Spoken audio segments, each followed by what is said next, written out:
চীনা পণ্যের উপর আরোপিত ১৪৫% শুল্ক উল্লেখযোগ্যভাবে কমানো হবে বলে জানিয়েছেন প্রেসিডেন্ট ডোনাল্ড ট্রাম্প। তবে তা শূন্যে নামবে না বলেও জানিয়েছেন তিনি। বাণিজ্য উত্তেজনা প্রশমনের এই বার্তায় বিশ্ববাজারে ইতিবাচক প্রভাব পড়ে। ট্রাম্প জানিয়েছেন বেইজিংয়ের সঙ্গে শান্তিপূর্ণ সম্পর্ক চান এবং একসঙ্গে কাজ করতে আগ্রহী তিনি।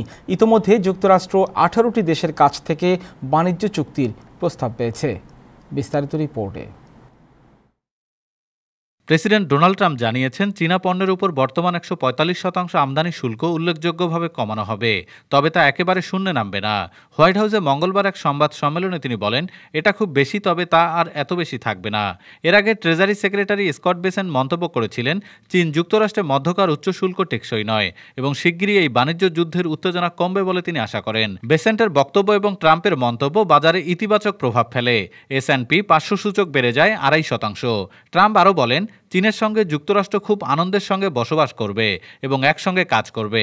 যদিও তিনি চীনের প্রতি সদয় আচরণের বার্তা দিলেও চীন ইতোমধ্যে পাল্টা 125% শুল্ক আরোপ করেছে এবং অন্যান্য আমেরিকান খাতে চাপ সৃষ্টি করছে। চীন সতর্ক করেছে যে কোনো দেশ যেন এমন বাণিজ্য চুক্তি না করে যা তাদের স্বার্থে আঘাত করে। পাশাপাশি ট্রাম্প প্রশাসন জানিয়েছে তারা 18টি দেশের কাছ থেকে বাণিজ্য চুক্তির প্রস্তাব পেয়েছে। এই সব কিছুই ইঙ্গিত দেয় শুল্ক হ্রাসের মাধ্যমে ট্রাম্প হয়তো চীনের সঙ্গে নতুন বাণিজ্য সমঝোতার দিকে এগোচ্ছেন, তবে পুরোপুরি ছাড় দেওয়ার মনোভাব এখনও নেই। Desk report, time television, new York.